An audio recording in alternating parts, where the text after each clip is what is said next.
triunfos mi gloria será. Y algún día en vez de una cruz, mi corona Jesús me dará. Y aunque el mundo desprecie la cruz de Jesús, para mí tiene suma atracción, pues en ella llevó el Cordero de Dios de mi alma la condenación. Oh, yo siempre amaré a Jesús, en sus triunfos mi gloria será. Y algún día en vez de una cruz, mi corona Jesús me dará. En la cruz de Jesús su sangre vertió, hermosura contemplo sin par, pues en ella triunfante a la muerte venció, y mi ser puede santificar. Siempre amaré a Jesús, en sus triunfos mi gloria será. Y algún día en vez de una cruz, mi corona Jesús me dará. Seré siempre fiel a la cruz de Jesús,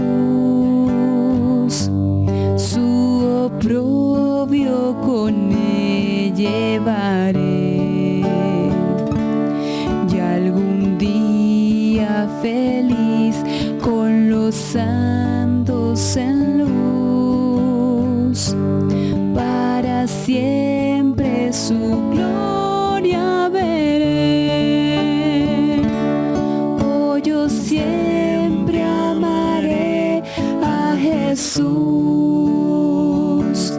en sus triunfos mi gloria será. Y algún día en vez de una cruz, mi corona Jesús me dará.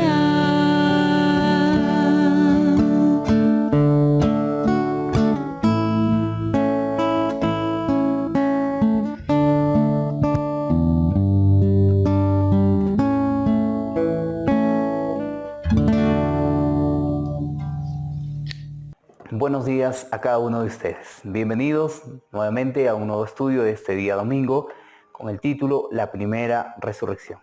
Antes de poder entrar al estudio total, quisiéramos pues orar. Acompáñenos donde ustedes se encuentran. Quisiéramos pedirle la dirección a nuestro Creador y que el día de hoy nos acompañe en este hermoso estudio. Padre bendito que estás en los cielos, quisiéramos que usted nos acompañe el día de hoy, nos enseñe una nueva lección y que cada uno de sus hijos donde se encuentran también puedan comprender. Le pedimos en súplica y por los méritos de nuestro Señor Jesús y su justicia perfecta oramos. Amén. Muy bien, mis queridos hermanos, el día de hoy tenemos la primera resurrección. Dice la primera pregunta: ¿qué evento tiene lugar para abrir el milenio en la segunda venida de Cristo? El libro de Lucas, el capítulo 14 y el verso 14, dice lo siguiente.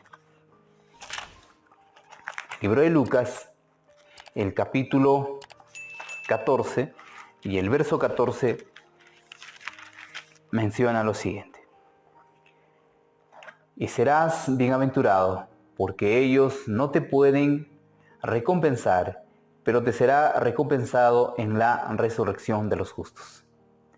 Y serás bienaventurado, porque ellos no te pueden recompensar, pero te será recompensado en la resurrección de los justos.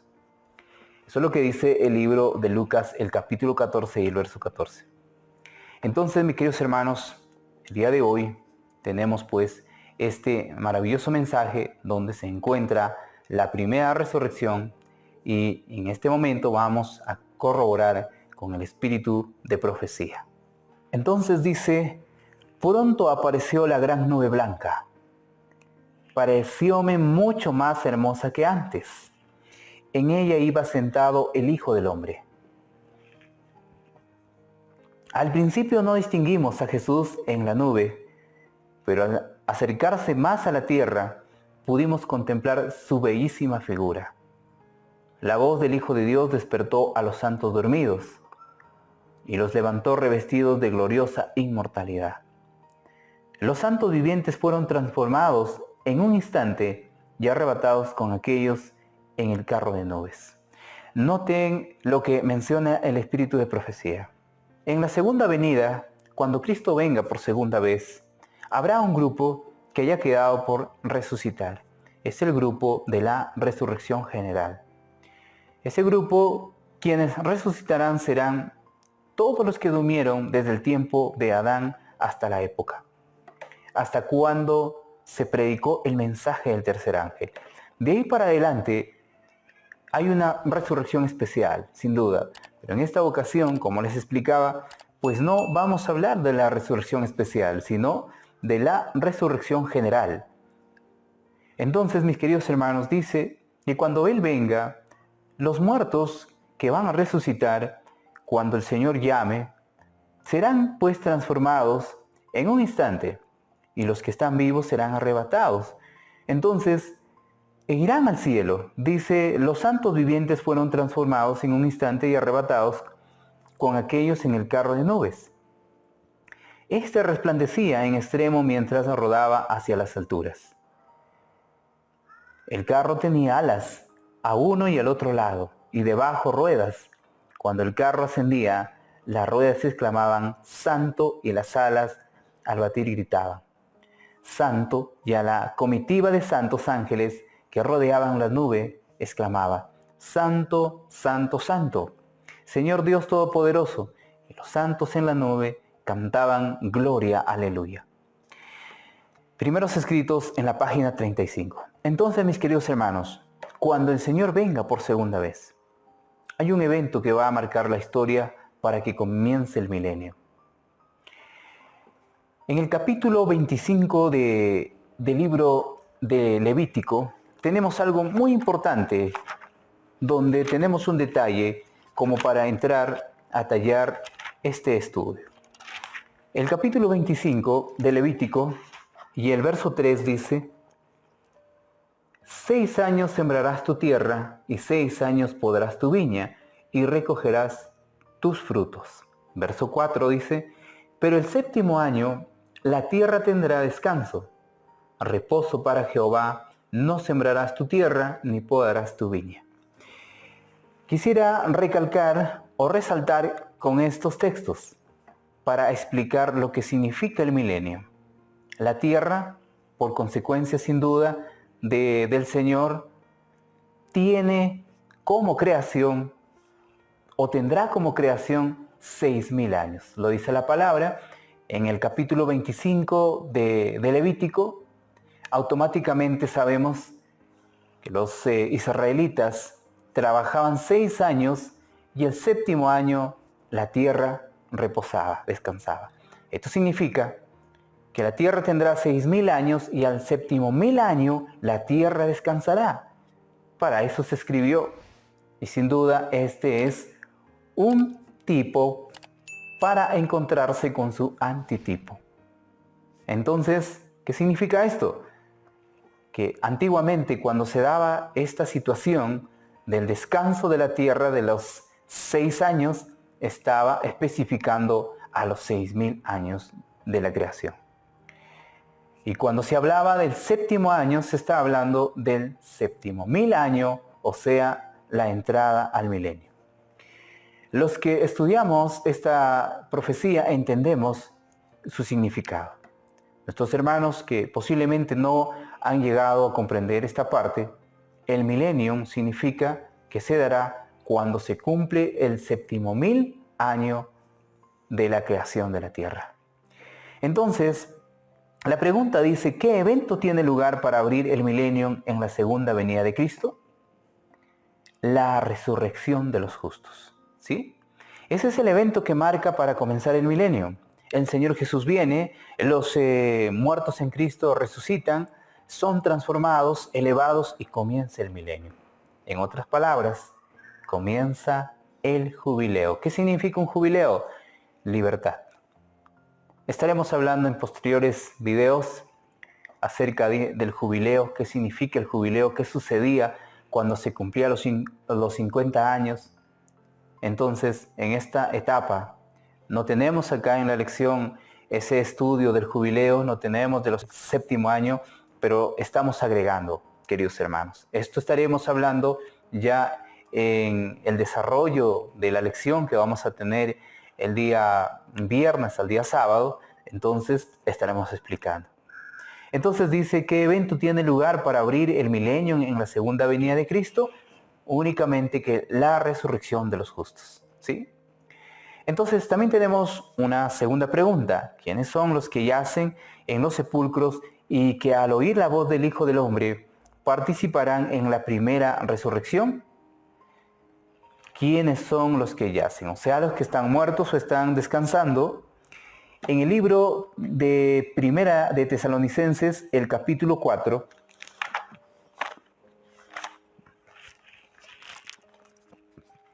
el Señor dice lo siguiente. Muy bien, vamos a leer en Primera de Tesalonicenses, el capítulo 4 y el verso 14 y el verso 16. Vamos a saltearnos. Dice el capítulo 4 y el verso 14. Porque si creemos que Jesús murió y resucitó, así también traerá Dios con Jesús a los que durmieron en él. El verso 16 dice, porque el Señor mismo, con voz de mando, con voz de arcángel y con trompeta de Dios, descenderá del cielo y los muertos en Cristo resucitarán primero. Noten lo que dice el apóstol, los muertos en Cristo resucitarán primero. Pero la pregunta dice, ¿quiénes son los que yacen en los sepulcros y que al oír la voz del Hijo del Hombre participarán en la primera resurrección? La respuesta, sin duda, luego lo vamos a dar. Tenemos otra pregunta más. Dice, ¿qué doctrina engañosa sobre este tema enseñan las iglesias populares? ¿Qué doctrina? En el libro de Apocalipsis, el capítulo 20 y el verso 6, el Señor dice lo siguiente, ¿sí? Capítulo 20 y el verso 6 del libro de Apocalipsis. Bienaventurado y santo el que tiene parte en la primera resurrección. La segunda muerte no tiene potestad sobre esto, sino que serán sacerdotes de Dios y de Cristo y reinarán con él 1000 años. La pregunta dice, ¿qué doctrina engañosa sobre este tema enseña las iglesias populares? El espíritu de profecía relata algo interesante. Se cita también 2 de Pedro 3 y del 3 al 4. Vamos a leerlo, ¿sí? Vamos a leerlo. 2 de Pedro, el capítulo 3 del 3 al 4. Muy bien. Vamos a leer el libro de 2 de Pedro, el capítulo 3 del 3 al 4. Sabiendo primero esto, que en los postreros días vendrán burladores andando según sus propias concupiscencias, y diciendo, ¿dónde está la promesa de su advenimiento? Porque desde el día en que los padres durmieron, todas las cosas permanecen así como desde el principio de la creación. Dice que en los postreros días, en estos días, sin duda, vendrán hombres mentirosos que hablarán falsas doctrinas. hombres que no entenderán el significado de la Escritura. Entonces dice el espíritu de profecía, no escuchamos estas mismas palabras repetidas no solo por los abiertamente impíos, sino por muchos que ocupan los púlpitos de nuestra tierra. Miren qué interesante, que no solamente escuchamos hablar de la gente que no conoce, de la gente impía, sino también de los predicadores hoy en día, pastores, que están predicando una doctrina engañosa, que significa una confusión para los siervos o para las personas que siguen al Señor. No hay otro motivo de alarma. Gritan antes que venga Cristo. Todo el mundo se convertirá y la justicia reinará por 1000 años. Noten lo que dicen estos impíos. Y pastores, sin duda, que habrá un momento donde todo el mundo se convertirá. Y dice que la justicia reinará por 1000 años. Paz, todas las cosas continúan como estaban desde el principio, dice esta gente. Que nadie se moleste por el emocionante mensaje de estos alarmistas. Pero esta doctrina del milenio no está en armonía con las enseñanzas de Cristo y sus apóstoles. Patriarcas y Profetas, página 103. La mensajera del Señor, la profeta de Dios, dice, pero esta doctrina del milenio no está en armonía con las enseñanzas de Cristo. Los que mencionan que habrá paz y habrá seguridad y que el milenio será prácticamente un momento donde todos se van a salvar, o ya el milenio se está viviendo, es una doctrina falsa, errónea a las enseñanzas de Cristo y los apóstoles. Mis queridos hermanos, entonces vamos a la respuesta. Dice, ¿quiénes son los que yacen en los sepulcros? Los muertos en Cristo. Solamente los que están durmiendo para despertar cuando el Señor llame a sus santos dormidos son todos los muertos en Cristo. ¿Sí? Los muertos en Cristo, porque sin duda también hay más que serán los impíos, pero en este caso los que yacen, dice, y al oír la voz del Hijo del Hombre participarán en la primera resurrección. Entonces son los muertos en Cristo. ¿Qué doctrina engañosa sobre este tema enseñan las iglesias populares? Vamos a poner la respuesta. Todo el mundo se convertirá y reinarán por 1000 años. Eso es lo que dice la doctrina falsa. Todo el mundo se convertirá y reinarán por 1000 años. Interesante. Entonces, mis queridos hermanos, tengamos en cuenta algo muy importante. La primera resurrección resucitarán justos, muertos justos, todos los que creyeron en algún momento en el mensaje de Dios y murieron en la esperanza bendita de resucitar. Aquí estará Adán, aquí estará los patriarcas, los profetas, todos los que ellos en algún momento creyeron en un Jesucristo crucificado. A través de los símbolos que se había dado en el Antiguo Testamento, ellos creyeron, se aferraron a un Cristo resucitado y cuando Él venga, resucitarán en el Señor. Estarán juntos con el Señor y comenzará el milenio. Comenzará las vacaciones para los justos, se irán al cielo y comenzará la tortura para el enemigo y sus ángeles. Y también los impíos que morirán descansarán por 1000 años. Dormirán por 1000 años hasta que venga el Señor nuevamente y la voz despierte para que sean juzgados y eliminados en esa etapa. Mis queridos hermanos, la primera resurrección, el día de hoy hemos hablado. Si hay algo que tenemos que entender más, traten de comunicarse con nosotros, escriban en el WhatsApp, Facebook, YouTube y vamos a darle respuesta a su interrogante. Dios les bendiga, un abrazo para cada uno de ustedes.